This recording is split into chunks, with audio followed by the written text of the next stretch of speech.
5 రాష్ట్రాల ఎన్నికలలో క్లారిటీ వచ్చేసింది. దాదాపు ఫలితాలు కూడా బయటకు వచ్చేసాయి. సో వెస్ట్ బెంగాల్లో కనుక చూసుకున్నట్లయితే బీజేపీ ముందంజలో ఉంది, బీజేపీ బలపడుతుంది. మమతా బెనర్జీ రౌడిజం పట్ల జనం పూర్తిగా విసిగిపోయారు. అక్కడ మైనారిటీలను ముద్దుగా చేసుకొని మైనారిటీలకు సపోర్ట్ చేస్తూ హిందువులను పూర్తిగా తొక్కేశారు. సో ఇది మొత్తం సమాజంలోనే కోపం తెప్పించే విషయం అన్నట్టు. సో ఆవిడ ఆటలిక సాగు అని చెప్పేసి హిందువులే అక్కడ జవాబిచ్చారు. బీజేపీ జెండాని ఎగరవేశారు. మొత్తంగా చూసుకున్నట్లయితే ఇంకా అస్సాంలో బీజేపీ మరోసారి హ్యాట్రిక్ కొడుతుంది.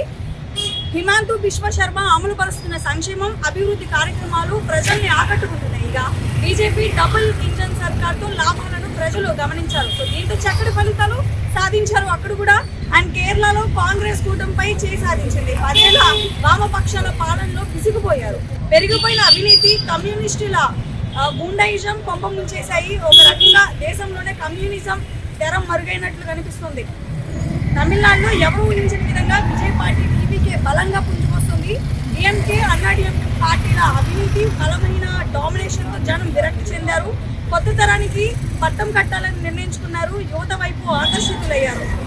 ఇక పుదుచ్చేరిలో కనుక ఊహించుకున్నట్లుగానే ఎన్డీఏ కూటమి ఆధిపత్యంలోకి వచ్చింది. రంగస్వామి నాయకత్వంలోని నిజాయితీతో కూడిన పాలనకు ప్రజలు మరోసారి పట్టం కట్టారు. ఇక మొత్తం మీద 5 రాష్ట్రాల ఎన్నికల్లో స్పష్టమైన ఫలితాలు మధ్యాహ్నానికే అందే అవకాశం ఉంది.